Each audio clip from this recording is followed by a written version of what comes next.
And and in this particular Zoom application, the closed captioning is tiny, tiny, tiny. So you have to peer down. So she'll be helping me in case I don't hear someone or I miss something. So it's nice to see each of you. Blessings to each of you. And as I was listening to Carol, Carol's like an old teacher for me. I don't know if any of you have heard her before. I actually have a set. I brought it to show you. I have a set of hers that I bought years ago. It's like they're DVDs. I don't know if anybody ever uses DVDs anymore, but and I listened to every one of them several times because I did not understand the Course in Miracles and I needed help with it. And I was not in a group. I was doing it by myself. I did all the lessons by myself, read the book by myself. And Carol was very helpful to me. So as I listened to her on this podcast that Cindy selected, I don't know how she selected it, but all the words were very familiar to me. The concepts were familiar. And I kind of felt them washing over me um, with a mind that was saying, I already know this. I don't know if any of you had that experience, but that's kind of what I was. So I was listening, I already know this. And there is like a way of being in this life. I mean, I didn't even know what I'm going to say, but here's what's coming. There's a way of being for me that when something becomes very familiar, I almost stop seeing it. Like, I remember once we were at this beach house where my in laws owned a beach house. So I got to go there a lot. And the first few times I went there, it was like, oh, this view is so gorgeous. It was right on the Gulf of Mexico and sandy beach and that really crystal clear blue green water. And I just loved it and I would just enjoy it. But I noticed that after I was there for a while, I kind of stopped seeing it. Um, and just another example is like, I'm curious if this happens to any of you, but like I have these beautiful paintings in my house. My daughter's an artist, and I'll have one that I just love, and I hung it over the fireplace. And then after a while, I kind of stopped seeing it. So I had to move it. I move my paintings around so that I can experience them in a new way. Oh, William understands. So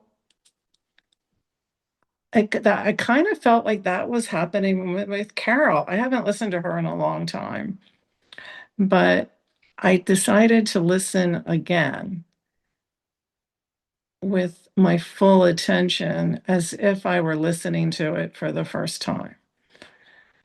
And that really made all the difference for me. It's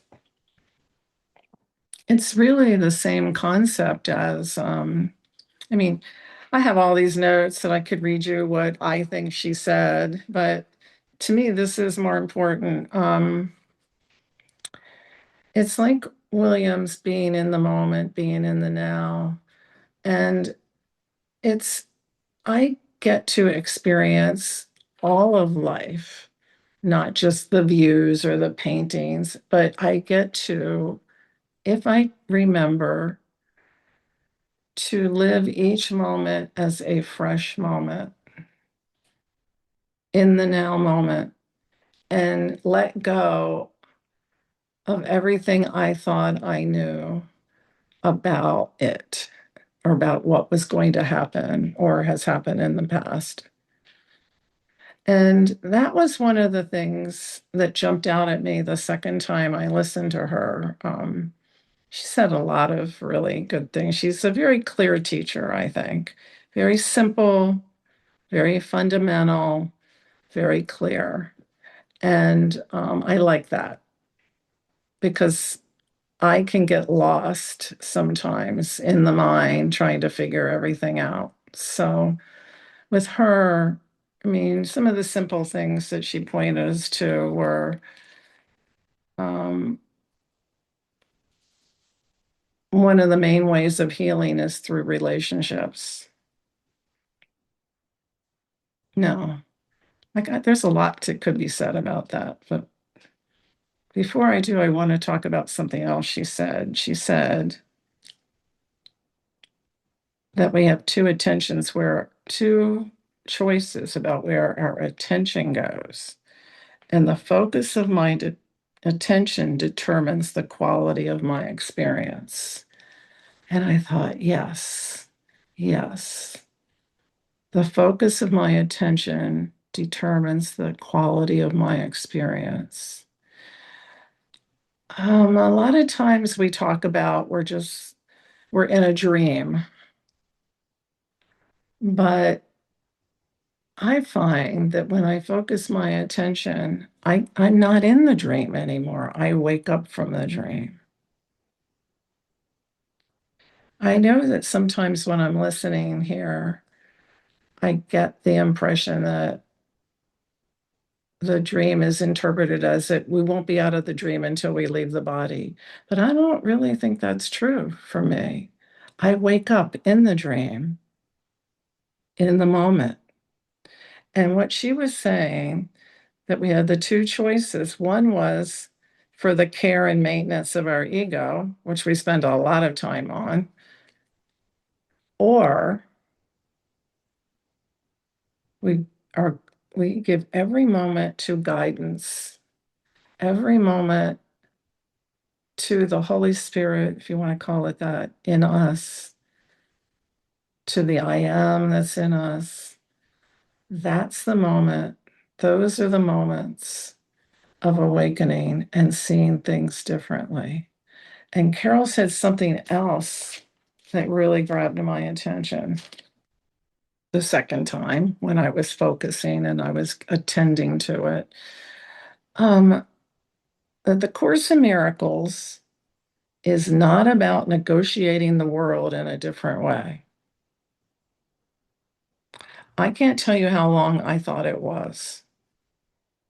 That if I really got the Course in Miracles, then I would somehow figure out how to have a joyful and peaceful life right here in this dream. And she said that's not what the Course in Miracles is about. It's not about finding a way to negotiate the world so that I will be joyous, happy, and free. What she said, it's about how can I actually have a totally different world to live in?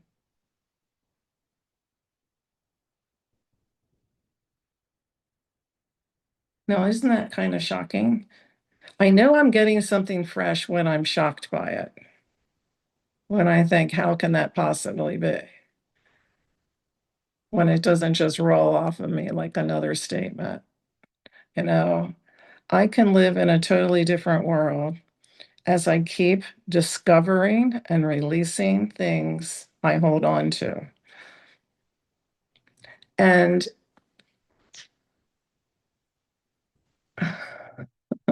I can live in a world where I don't have to walk around rearranging the pictures so I see them. I can live in a world that's the truth. That's reality, as the Course says in the very opening lines, the reality. And what I'm usually seeing is not what's real. So that was like my main takeaway from this. I mean, there was so much good stuff.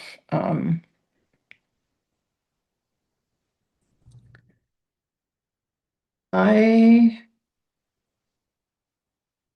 can, I just want you to pause for a moment because I want to pause. So I'm going to ask you to pause with me.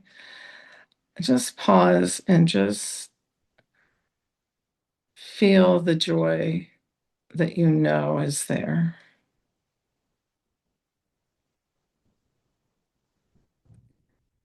It could be just a little tiny bubble of joy or peace.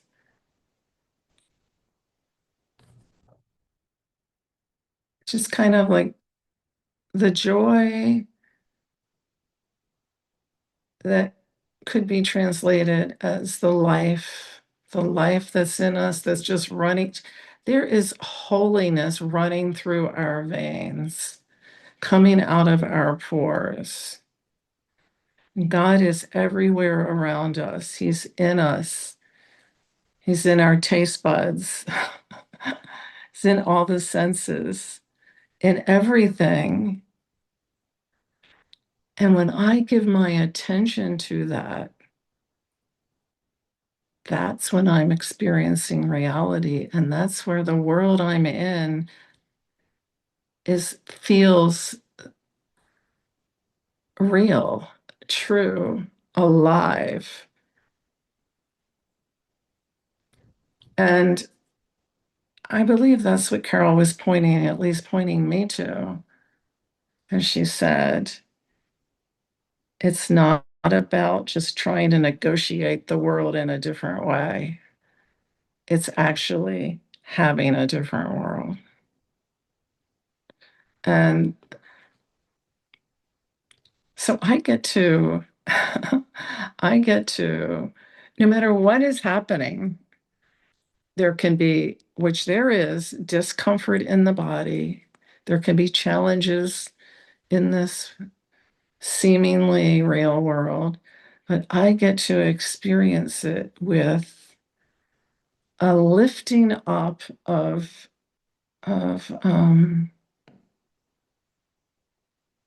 like, I don't even know the words, just I'm okay. I'm more than okay. I am brilliant. I am light. I am peace. I am forgiveness. And I am innocent. That's the other thing she said in here. I remember the first time she said that must have been 20 years ago, and I went, holy moly, I'm innocent. It really struck me. I am innocent. And so is everyone else. And that's something else she pointed us to. It's not the truth about me that I need to keep hidden. It's the belief about me that I need to discard. Let all that other stuff go. I'm innocent. And I have the privilege of experiencing this life, this holy life with all of its magic, enchantment. I loved that word. All of its enchantment. And just let it be. So I don't want to talk the whole time. I've been talking a lot. I'd love to hear if Carol spoke to you and what she said to you. Um, I love these holy moments that we have together. And I'm grateful to you. Very grateful. I hope you feel it.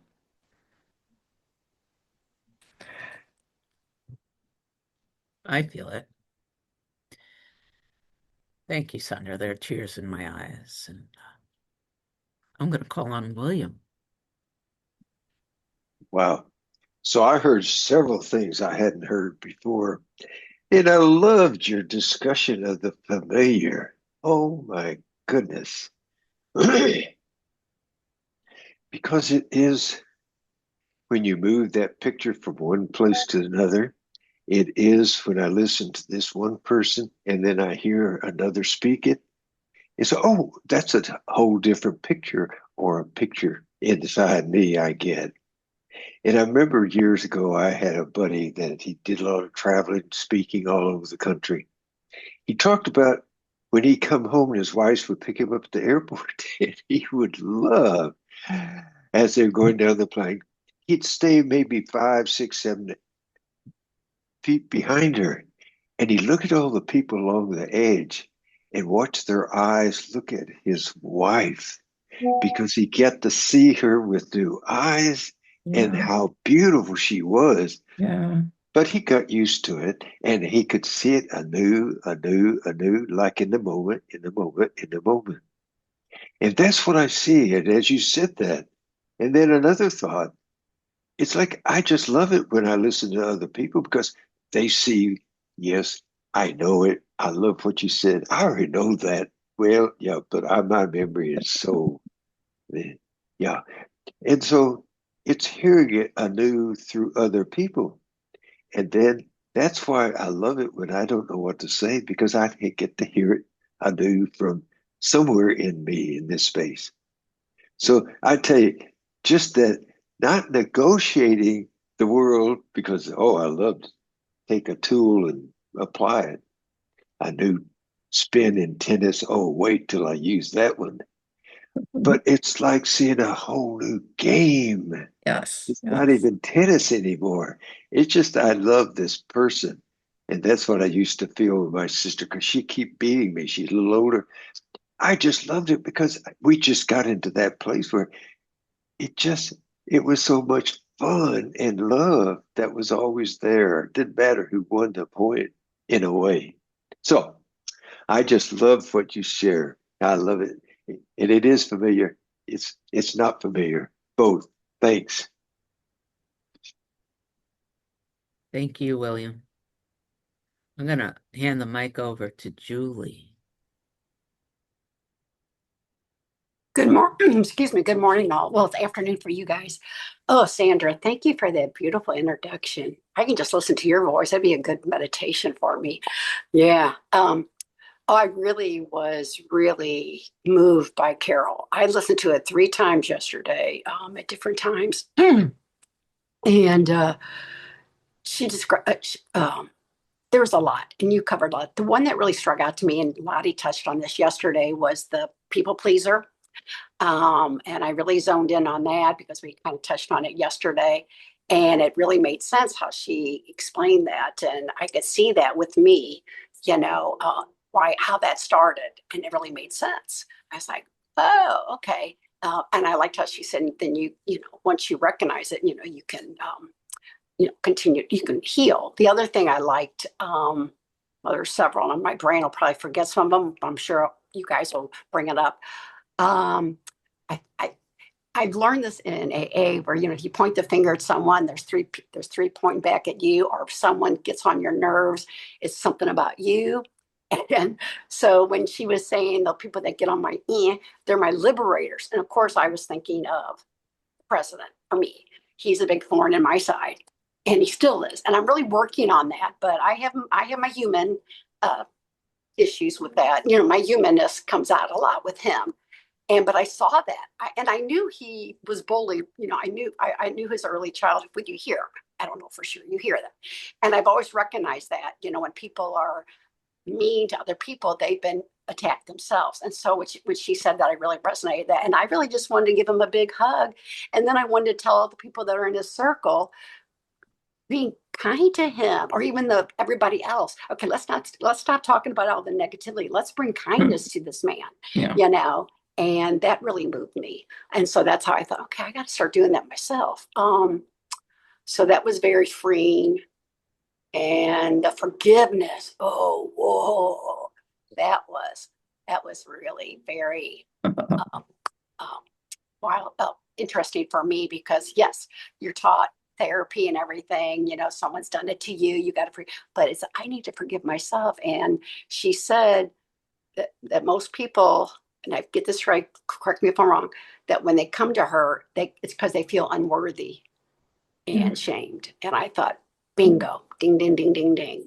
And so, yeah, and I knew she was a teacher. You could just tell.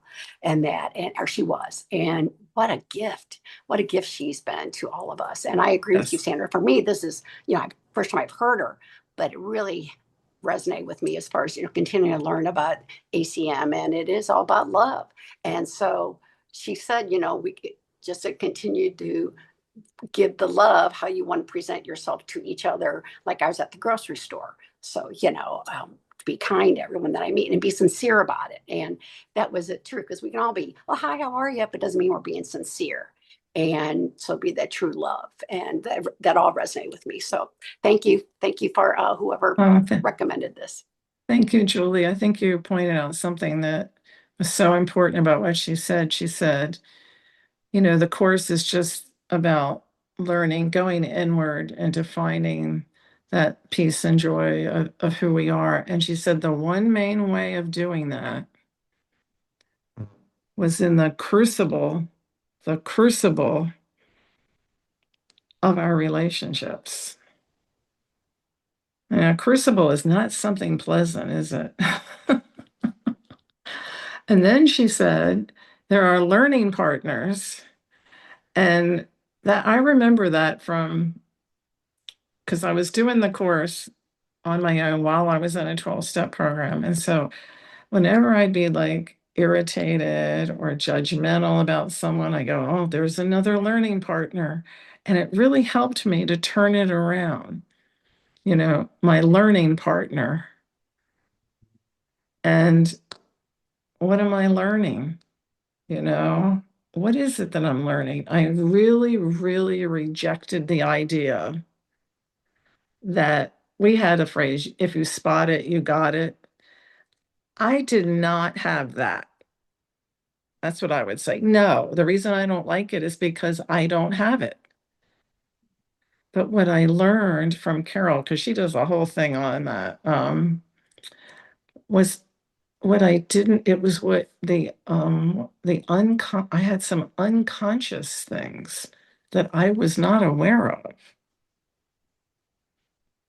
And that I needed to find those and bring them up to the light. And that's what that learning partner was for. It was to help me. And so my children have actually been my biggest learning partners, even though I love them to death, yeah, your closest people. But seeing them differently, seeing them with love and with respect. I also learned that it wasn't just about, seeing them with love, respecting them enough to know that they would find their way. Anyway, let's move on to Melanie. There we go. Oh, thank you, Sandra. Thank you, everyone. I just love to be here with everybody. Oh, and I get nervous though when I have to talk, but I'll do my best. Yeah, it was. I really enjoyed Carol as well. She's so clear, and as you say, like a teacher. And there were two things that really struck out to me. And when she talked about, she said when we communicate, she said what 77% is we convey verbally, right? And something like 23% is our facial expressions, our movement. But the 70% is in our energy field. That was a huge wake up for me, because it realized you don't have to say anything, right? And it can make a profound difference. Just your being present, and you know how you can pick up people's energy. There's a lot going on beneath the surface, and just to be more aware of that. I don't know. I thought that was a really cool, very insightful and helpful. So I appreciate that. And the other one that really was so cool, she talked about cause and effect. And yeah, and the ego world is cause, and its cause happens, and something happens, and then in the future it'll cause an effect, right? Horizontally, she puts it on the timeline. But then she said that cause and effect is really vertical, that it's only now is how, yeah, and you were pointing that is how you're experiencing now is the cause, and the effect is how it's there's no past or future. It's only now is what she was pointing to. And you said there's the two choices of where we put our attention, whether it's ego maintenance or on what we really are, or on love or presence. And that I was thought I'd share with you all. This was one of that made me when I read this, it resonated with me because it kind of connected to me with what she was talking about. It might not to you at all, but I but I thought I'd share it with you. This is one of David Hawkins' daily messages. And he goes, spiritual reality is a greater source of pleasure and satisfaction than the world can supply. It is endless and always available in the present instead of the future. It is actually more exciting because one learns to live on the crest of the current moment instead of on the back of the wave, which is the past, or on the front of the wave, which is the future. There is greater freedom from living on the exciting knife edge of the moment than being a prisoner of the past or having expectations of the future. So I think he was kind of pointing to the same thing, living on the crest, just being here now. I love that. Oh, thank you. Love, love, love that. Thank you. Well, thank you so That's why she was saying you can have a whole different world. It's not just trying to negotiate your way through the, you have it because you're cause. You think it's the effect, but you're the cause. much. Yeah. And how you give your, even the, I had no idea I was going to talk this much, but anyway, I am. So, um, I've been reading a lot of the quantum mechanics, quantum physics, and just the act of observing changes things. So we have that much power. How we observe, where are we coming from? You know, are Mhm. we coming from the care and maintenance of the ego? Well, and that's going to create a whole different world than when we're coming from our true self. Then we actually are in a different world. So people respond differently from your new Yes, world. because you're generating, Yeah. It's an invitation. you're generating whatever you're generating, but it's you're causing it. And when I finally got that, wow. Thank you for that, Melanie. I loved that quote. Thank you. Hi, Cindy. Hi, Sandra. Since there were no other hands up, felt like it was my turn. First, it came up a couple of times. I don't know how this was chosen, so I figured I'd tell the worldly story, which was simply Rana sent an email to a number of us, letting us know that Carol transitioned. So she's not in her body anymore, right? And in conversation after that email came out, um, I learned that Amy really never spent any time with Carol Howe's teachings. Wasn't even sure who she was, Hmm. which surprised me. From my standpoint, there are a number of teachers that I had the blessing of being in contact with through my work with Pure Presence Productions, specifically, where I didn't care what they said. And some of them, sort of like John Mundy, like if I were to listen to what John Mundy says, I could disagree with everything he says in various ways. But I just like being in his energy. It's like because he has this vibrational energy, and there are a number of a number of beings that I met through Pure Presence Productions that when I was just stepped into their space, like a Louise Kay or Gangaji, um, and a number of others, that the moment I stepped into their field, I was at home. Right. Carol Howe wasn't only just one of those. I also loved everything she said.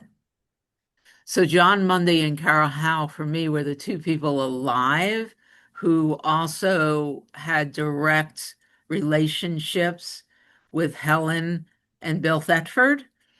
Only Carol was friends with Bill Thetford, and John Mundy actually had a relationship with Helen and went to her for counsel and stuff. So I thought that was kind of really cool. But Carol also had this real basic, simple, open way about her. So when I heard that Amy didn't really have a relationship with Carol Howe, um, and Carol transitioned, I was like, well, we're just gonna bring her into finding truth. And then I go to YouTube, and then YouTube picks the, like, I don't watch the video. People think I really like screen, but I just allow them to choose us. And then I got really excited because as soon as I started listening to this, I saw that the interviewer had this thing that says "Love you more" behind her, and anyone who hangs out with me knows that's one of my favorite things. People say I love you, and I say I love you more, and there is no more, and it just thrills me. So that's how it got chosen. And then I knew that at least I thought I knew that Sandra loved Carol Howe.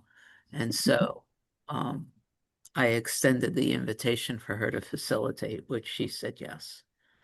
And then what I want to say about this hour is that it slowed me right down.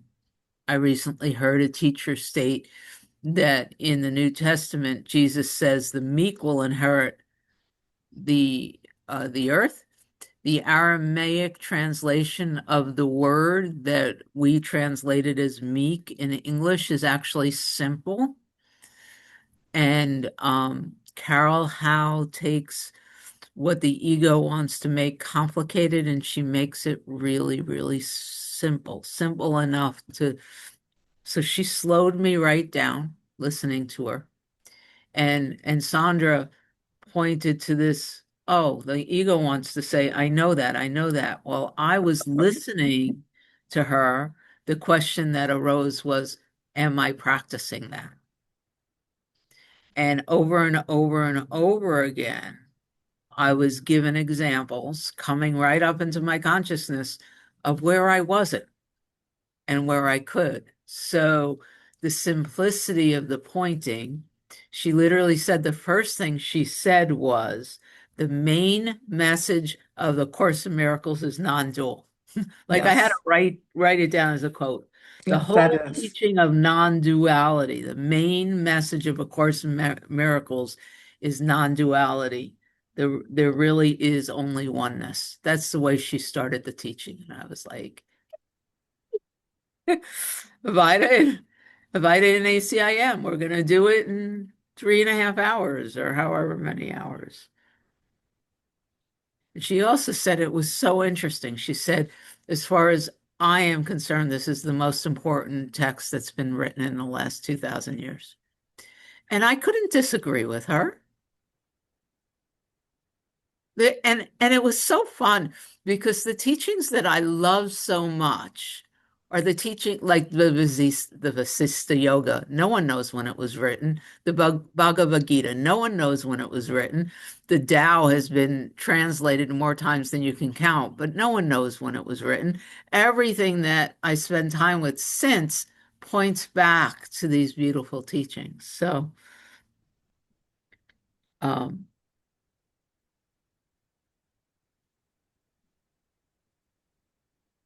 then she said the ego gives us incorrect instructions. She said they're not evil, they're just incorrect because they're Yes.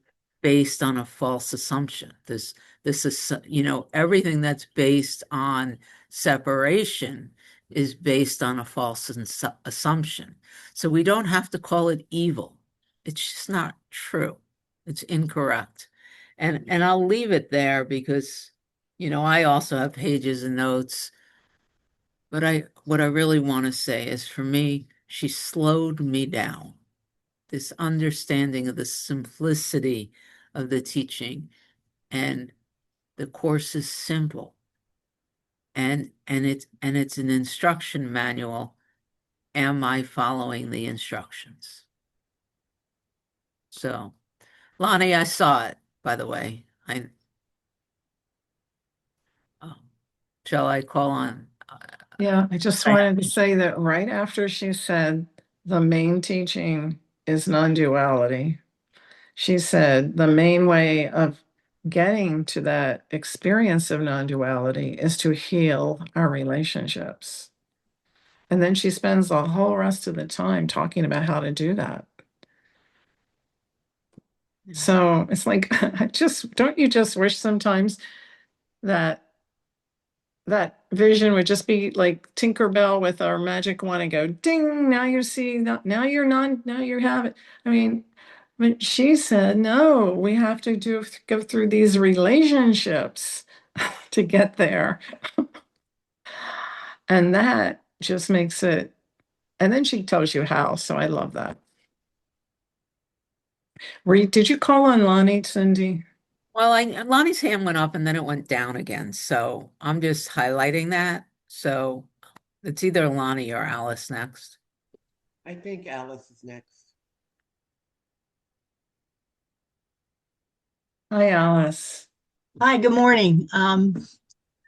Thank you for Sandra for all that, and I just relish in that once upon a time when I met Sandra in our town, and I came from Centers for Spiritual Living and Religious Science, and there were a lot of half sisters in the Course in Miracles that I just didn't understand when people quoted it.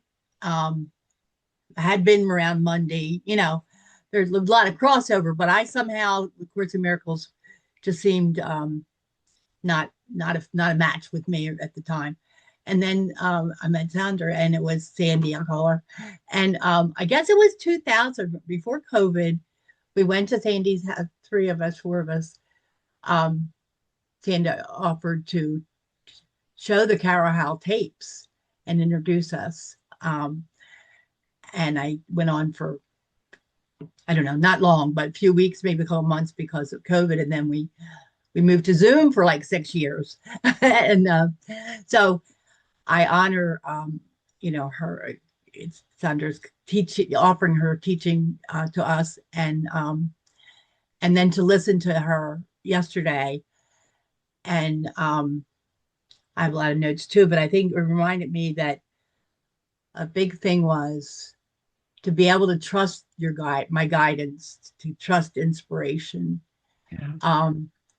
When that came around for me, I remember, I linked that with Carol, that it was possible and you didn't have to overthink everything and expect I was going to make a mistake or whatever. And it is a smooth, wonderful, fascinating, mysterious, miracle riddled process. And I think too, one thing that she talked about was about the people, the annoying people, and the adjectives that she would ask people to identify. And then I don't think it was like, I have a question, is like, when am I like that? When I see someone being naughty, or disrespectful or makeups. I noticed she never used a word when she was talking about the annoying qualities. So it was wonderful to. I listened to her a little bit last night, and then I listened to her thoroughly this morning, and I really wanted to share because yesterday was yesterday and the night before, I got some cascading terrible family news about my sister. I come from a big family. I had 3 sisters, and Marcy's my surviving sister, and she's one of my learning partners, and her husband's been in cancer treatment for 6 months or more, and he's really failing, and so then the story goes that he's discharged and goes to his sons. The son goes to their house to get Marcy, and they find her in medical distress, and she's in ICU and very very serious critical condition. So I've had a lot of conversations with I have a brother, my brother, and I have another sister-in-law, my brother's widow, and we've been just on the phone trying to what's the helpful thing to do for our nephew? Do we rush there? Are we needed? Are we imposing? I don't know. It's just all those decisions of what to do, what to do. And so I'm on that um, like spinning disc, it almost feels like. Um, so it was very calming to listen to her. It was very like um, I have been working on I identified the fact that I have the futuristic tendencies of like I want to be able to predict what's going to happen. I want to control it, and I want to protect my interest. Is like okay, that's your what your ticket says. I'm I'm wrapped around that process. So it's wonderful to see it and name it, call it, and write it down and take it, scribble it off. But so it's like, well, here's the opportunity. I cannot predict what my sister's condition where it's going to go. I can't protect my brother-in-law. I'm not the one that can bring resources to bear for my loved ones. Um, and so I can't, nor can I control it, nor do I have to protect myself from my feelings about all this. So I just wanted to share that this morning. So thank you all. I'm happy to be here. Thank you, Alice. We love you. You're safe. Hi, Livy. I would really like to hear what Lonnie has to say. Oh, And that, I mean, that wasn't my share, but I would really like to hear what Lonnie. okay, Lonnie, you're next. Lonnie really doesn't have much to say. What Lonnie was going to talk about was about the fact that historically there's been such struggle with A Course in Miracles and the languaging, as I've said before. And I'm sitting here realizing that we've had an ongoing struggle with text that has to be explained to us by other people, which is just a little personal thing. But what Lonnie really wanted to say was how thankful we are for this video because this is finally a teacher who is speaking it in a language that we can hear and receive and recognize and not have to go search for meaning in and interpret it a whole there's no it doesn't I didn't feel the convolutions. I so enjoyed the discussion of the course. And very often there's so much work in the convolutions of what's said that I can't really enjoy it as much. It's only been recently that I've even started to feel the vibration of the words as I read the book. But this woman, when she spoke, I very much felt her vibration. Very, very much. So I just wanted to share my gratitude for being able to meet this and get more connected. Um, and a lot of what she said, that what you were saying about, I've been having this experience of late that when I get what seems to be new information, it doesn't come in as new, it comes in as remembering. And it kind of, a lot of what she talked about was like that, was like, oh, let's take all the tops off the sealed cookie jars, and here's the information. And it was the remembering, and there wasn't a oh wow as much of a oh yeah. Julie gets it too, yeah. So Okay. that's really all I had to say. Love you all.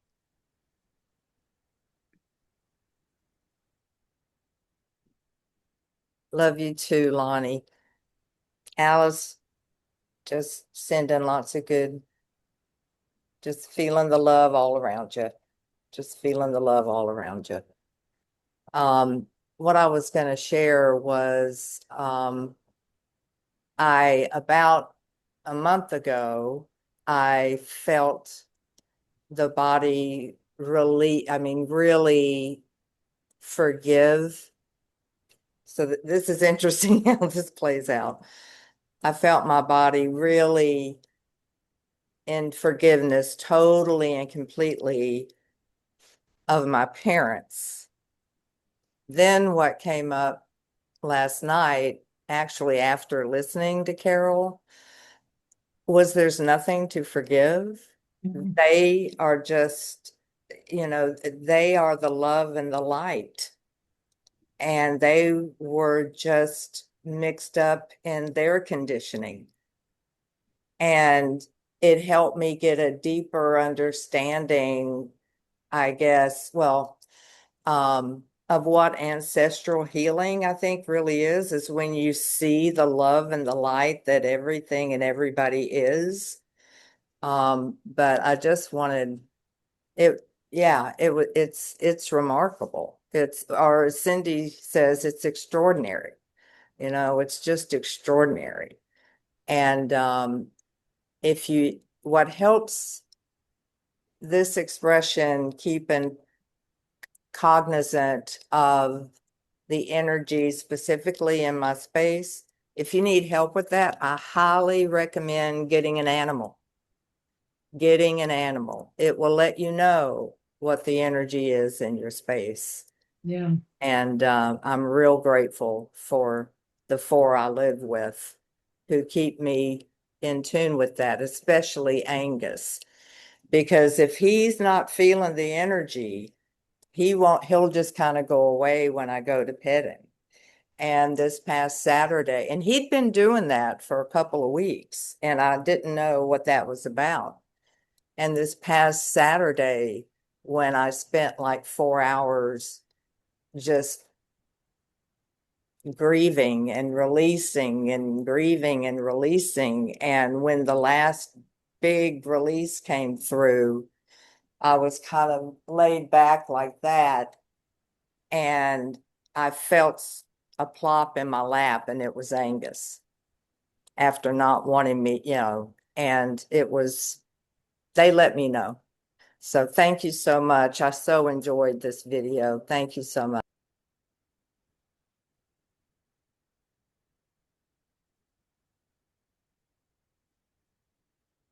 Julie? I've never double dipped before. Cool. Anyway, okay, 2 things. I think Alice, but I don't know who said it because my brain. But the one thing, Mel said it about the energy. That was really interesting because I thought about that. I always learned that your nonverbal stuff, you can tell, but I wasn't thinking about the energy, and it is so true.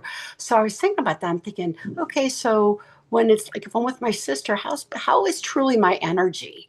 And I thought about that. You know what? I got to really start really being focused on that and really be embracing that relationship like that here and now, which she talked about, which was interesting.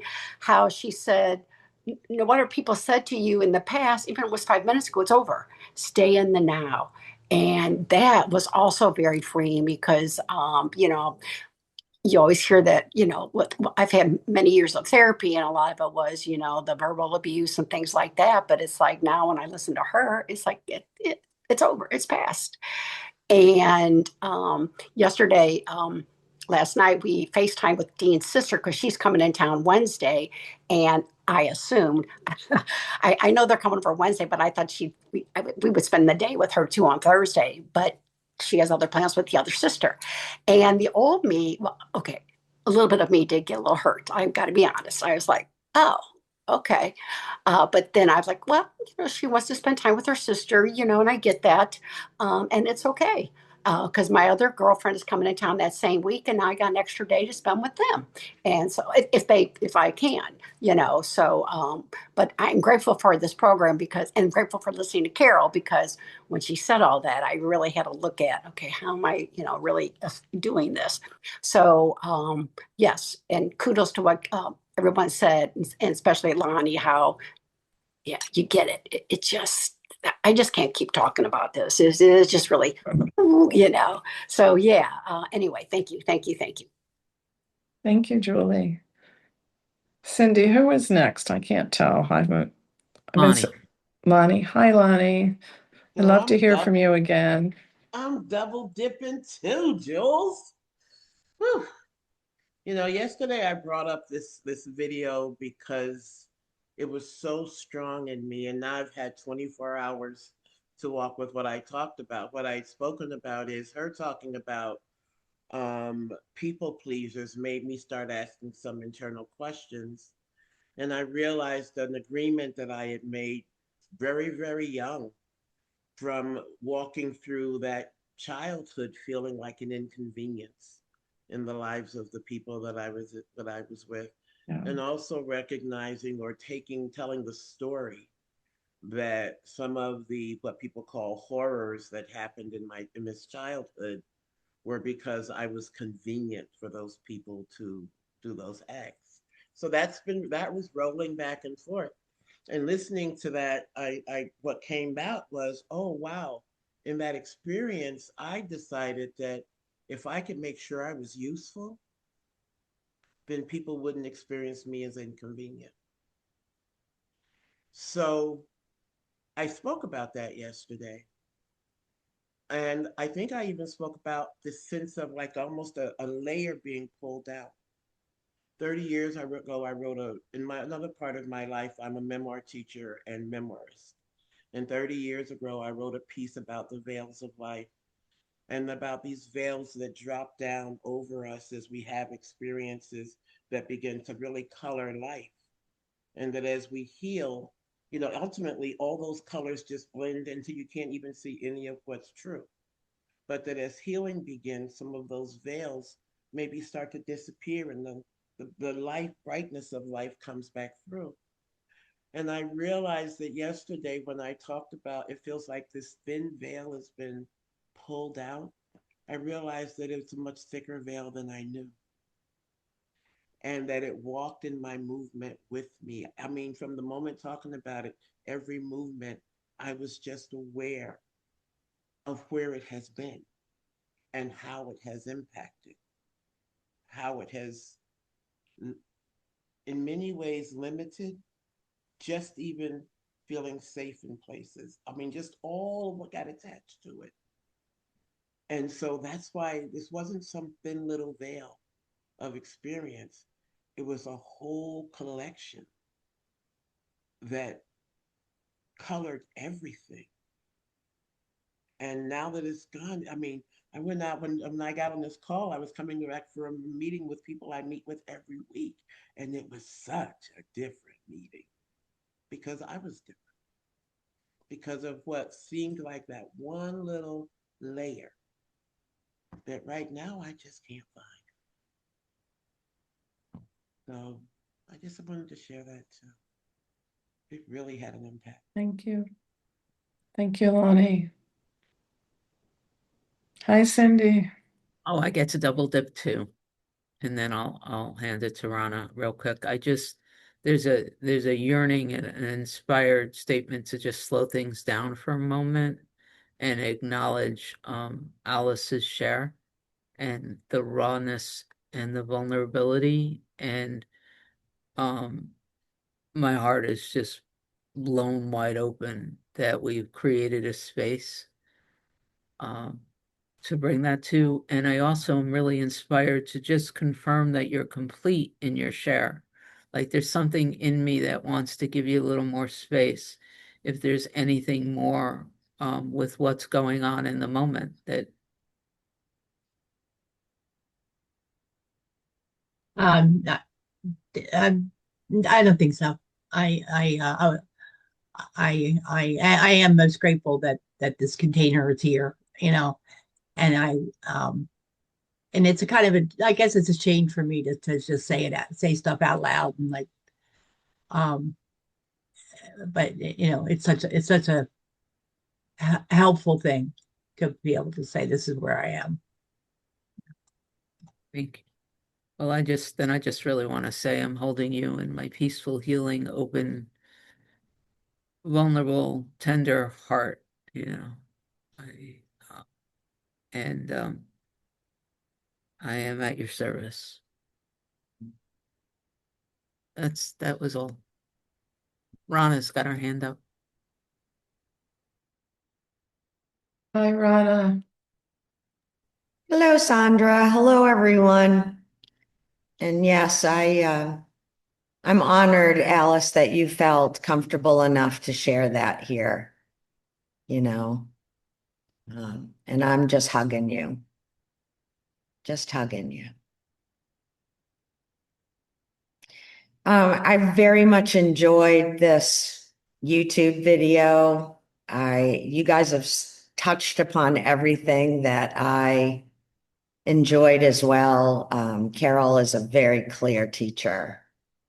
And I guess one thing that really stuck out to me was her talking about when we're very young, the right and left brain, the left brain hasn't come online yet. And still we're absorbing all of these things that are creating these beliefs right from day one.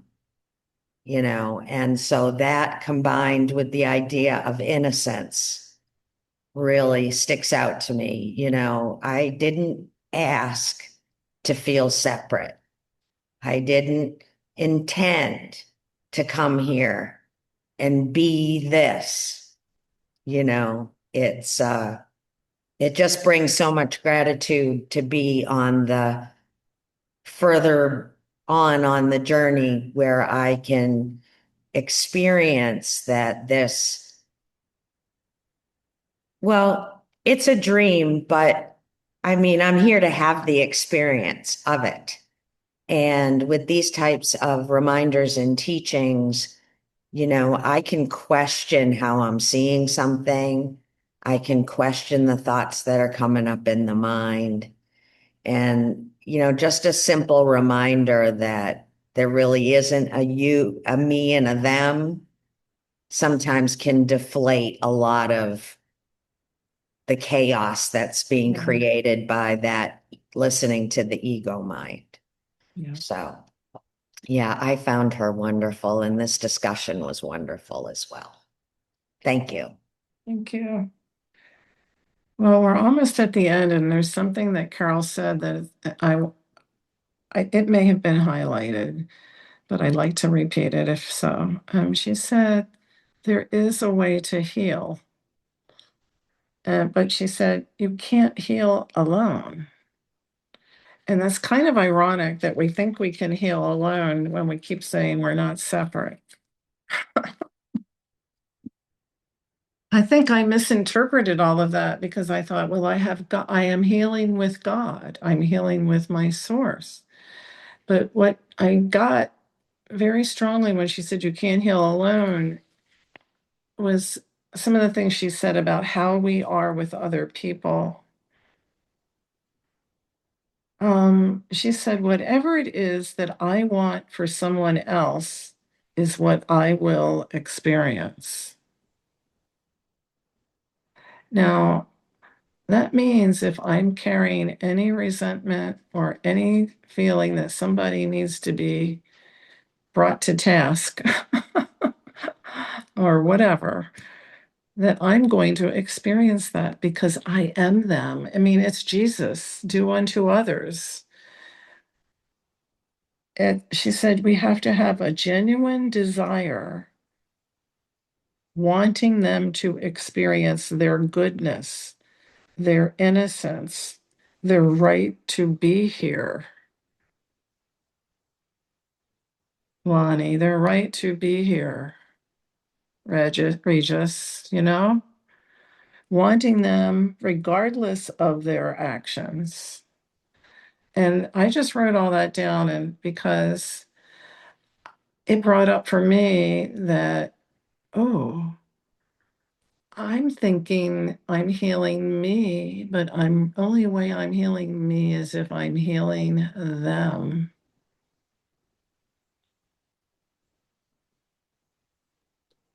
And they have a right to be here regardless of their actions towards me. So, and Alice already said what we see in others, we excuse in ourselves, but I just wanted that just really recognize holiness in the other and having a genuine desire for them and not just hand-picked ones, like that one and that one and that one. All of them, whatever is not healed in them, I have a genuine desire that it be healed. And that's the only way it gets healed in me. That's what I got from that. So, Cindy, Sandra. I didn't like that you asked me to facilitate this, but I want to thank you for asking me because it really made me listen to it in a different way. So thank you. You're most welcome. Thank you for saying yes. It was been an extraordinary hour. Was there something, William, you wanted to say before I turn the recording off? I just wanted to echo something. The other day when I talked about loneliness, I treasure that feeling, and the aloneness and the loneliness go hand in hand. And suddenly when I see that whatever I want for someone else, that I am, and I just had the image of then the light lighting up and everyone is one. And I just, wow, that's what I felt. Thank you, sir. All right, I'm going to turn the recording off.